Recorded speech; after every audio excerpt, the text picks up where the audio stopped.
Maintenant, on passe à l'énoncé des lois de Kepler. Donc,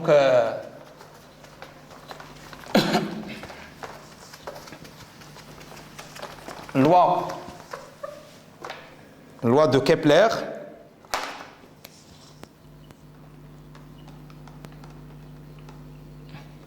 Ce sont des lois qui sont fort intéressantes dans l'étude d'attraction entre planètes.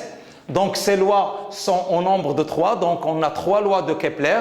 Elles ont été établies et publiées en 1621, donc ça fait longtemps, par un astronome allemand qui s'appelle Johannes Kepler, à partir des remarques faites sur les mesures qui ont été réalisées par l'astronome danois Tycho Brahe. La première loi de Kepler, il s'annonce de la façon suivante. Les centres des planètes décrivent des ellipses dont l'un des foyers est occupé par le Soleil. Donc, c'est-à-dire que toutes les planètes qui gravitent autour du Soleil, toutes les planètes elles gravitent autour du Soleil, et les trajectoires, ce sont des ellipses, mais avec le Soleil qui occupe l'un des foyers de ces trajectoires.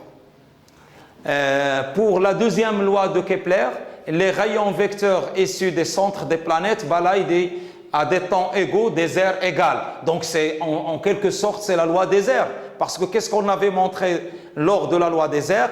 Que ds sur dt est égal à une constante.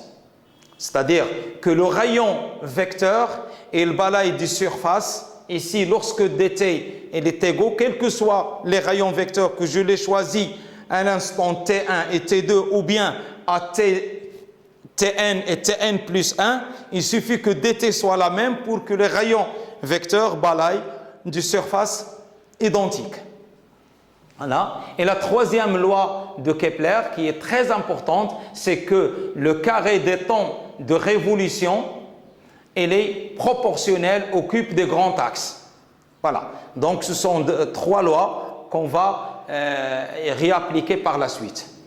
Donc le Soleil, donc ce modèle théorique permet de retrouver ces 3 lois, à savoir que le Soleil est un centre attracteur exerçant une force en 1 sur ρ carré. Donc ceci vérifie bien qu'on a une force centrale du type en 1 sur ρ carré et dont la direction elle est parallèle avec la direction de la position du point M.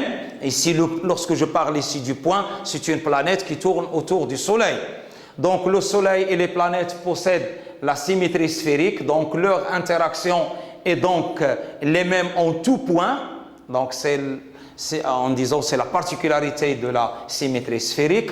Et chaque planète n'est soumise qu'à l'attraction du Soleil et les autres planètes n'interviennent pas en première approximation. C'est-à-dire on suppose que l'attraction la plus importante, c'est celle exercée par le Soleil sur les planètes. Ce sont des approximations pour pouvoir réaliser les calculs. Alors, donc le mouvement, donc chaque planète n'est soumise, ce sont des remarques à l'instar de ce qu'on avait vu, qu'on peut les énumérer. Donc chaque planète n'est soumise qu'à l'attraction du Soleil, les autres planètes n'interviennent pas, donc on vient de le dire, et que le mouvement elliptique elle est due à l'état des planètes, c'est-à-dire lorsque l'énergie totale est inférieure à 0 pour avoir, parce qu'on se trouve dans le cas où la trajectoire est elliptique. Le mouvement cinétique étant constant au cours du mouvement, oui, ceci il doit toujours être vérifié. La vitesse aérolaire est constante, ce qui traduit la deuxième loi, la première formule de Binet. Et quant à la troisième loi de Kepler, donc la deuxième loi de Kepler trouve son explication dans le fait que la vitesse elle est toujours constante. Et la troisième loi, elle se découle directement de l'expression de la période T de révolution. Bon, maintenant, on va proposer une petite application. Donc, il s'agit de l'étude du mouvement des satellites. Donc, on considère le mouvement des satellites terrestres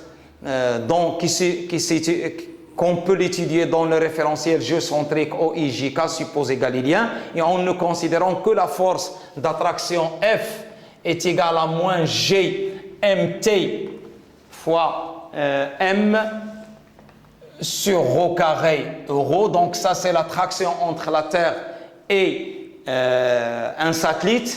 Donc mt, c'est la masse de la Terre,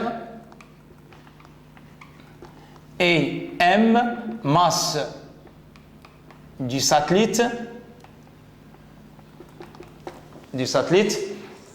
Bien sûr, avec mt très supérieur à m, donc m il est négligeable, petit m il est négligeable devant mt. Concernant les forces appliquées au satellite, il est nécessaire d'avoir que l'expression précédente de la force n'est valable qu'en attribuant à la Terre une symétrie sphérique, bien sûr, pour que l'attraction se fait en tout point de la même façon, que le satellite doit être à une altitude h assez élevée pour ne pas être freiné par l'atmosphère. Donc au moins cette hauteur, elle dépasse les 200 km. Cependant, oui. Donc à partir d'ici, on peut calculer la vitesse cosmique d'un satellite. Donc comme application de ce chapitre, donc on va se proposer de calculer la vitesse cosmique. Calcul de la vitesse cosmique d'un satellite pour qu'il puisse quitter la Terre. Donc pour cela, considérons le lancement d'un satellite. Donc ici, on a la Terre. Voilà. Donc ça, c'est le point de lancement. Point de lancement d'un satellite. Et donc ici, on lui donne une vitesse V0 de lancement. Donc, et ici, le point OM0. Donc voilà O. Donc le vecteur, donc AT est égal à 0, OM0 et V0, ce sont les positions initiales et la vitesse de lancement V0 initiale.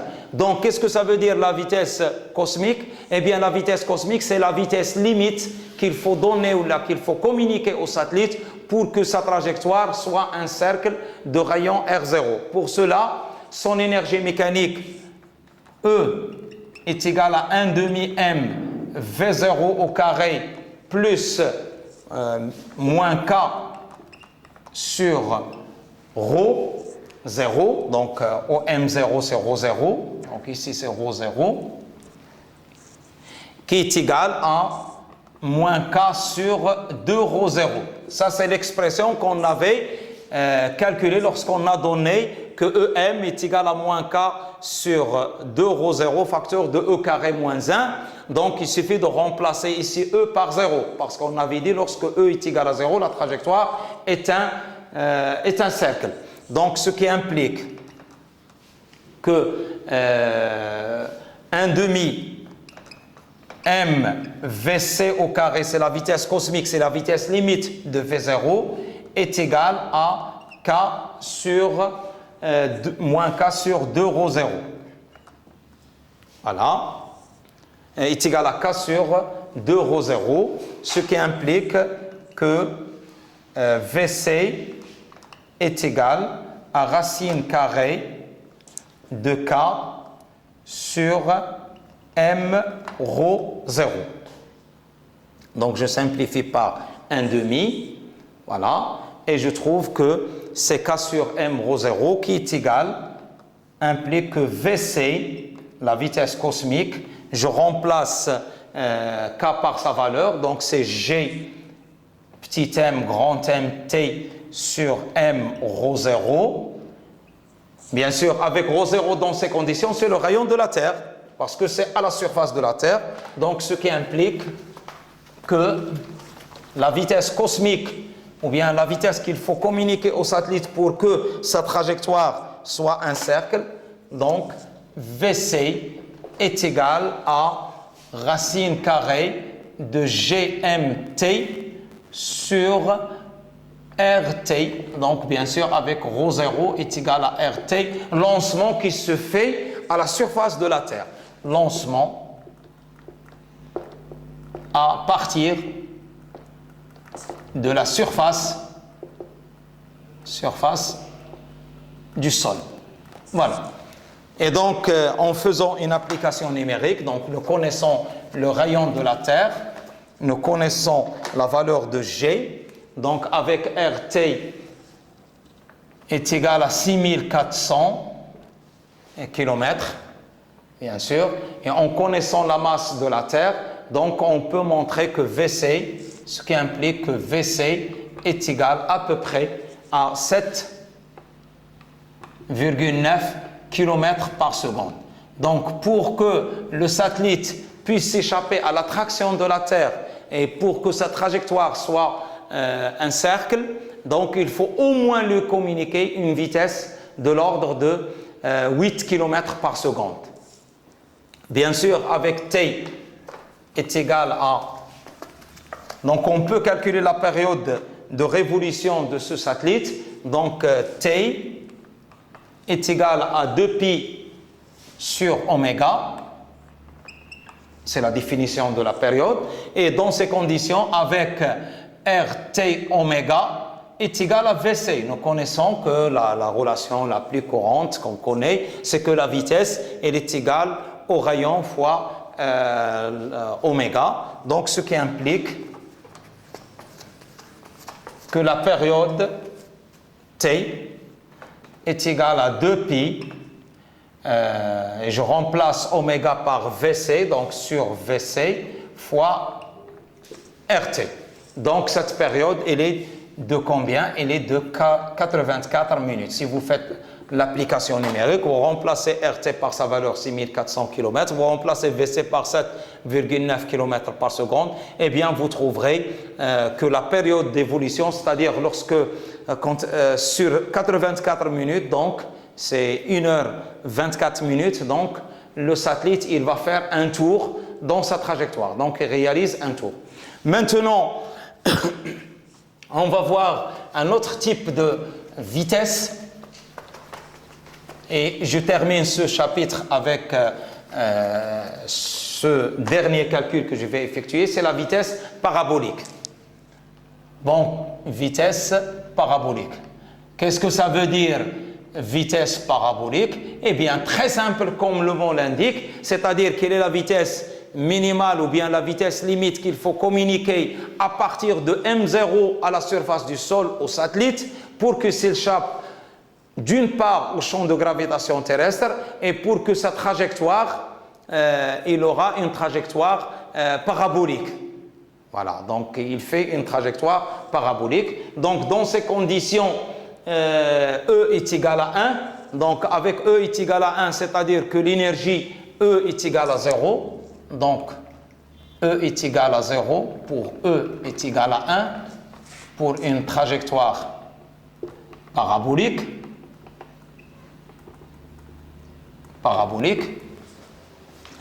Et donc on cherche la vitesse limite qu'il faut communiquer.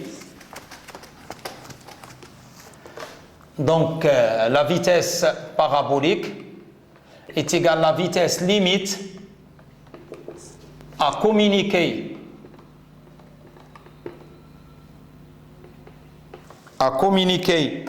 au satellite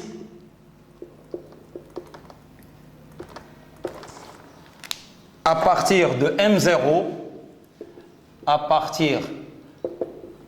M0 sur le sol pour qu'il s'échappe à l'attraction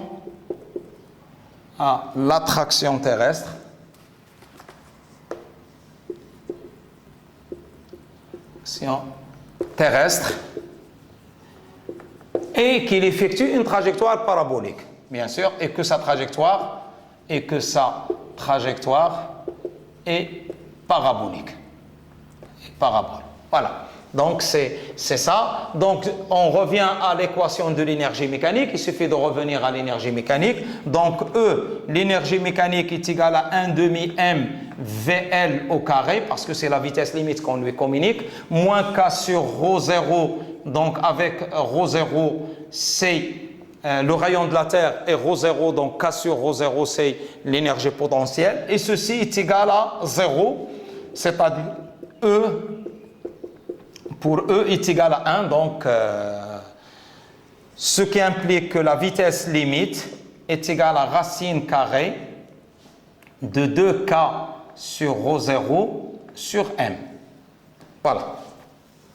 Bien sûr, en remplaçant ρ0 par sa valeur, qui est RT, donc qu'est-ce que j'obtiens? Donc ceci me donne que V limite est égal à racine de 2K, je la remplace, c'est Gm petit m, RT sur M, qui est égal à racine carrée de 2G MT RT. Voilà. Donc, c'est ça. Plutôt, c'est l'inverse. Bon, pardon. Donc, c'est ρ moins K sur ρ0 ici. Donc, ρ0. Donc, c'est RT, bien sûr, sur RT, qui est égal à racine de 2 fois racine fois VC, qui est égal à racine de 2 fois racine de GMT sur RT, et ceci c'est racine de 2 fois VC. Donc on trouve une relation entre la vitesse limite pour que le satellite ait une trajectoire parabolique et il quitte le sol. Donc V limite est égal, en faisant l'application, donc c'est racine de 2 fois 7,9, donc qui est égal à peu près à 11,2 km par seconde. Donc, pour communiquer, ou bien pour communiquer à un satellite un mouvement, pour qu'il effectue une trajectoire parabolique et il puisse s'échapper à l'attraction de la Terre, au moins il faut lui donner une valeur limite de la vitesse qui est égale à 11,2 km par seconde. Bon, sur ceci, je termine ce cours. Merci de votre attention.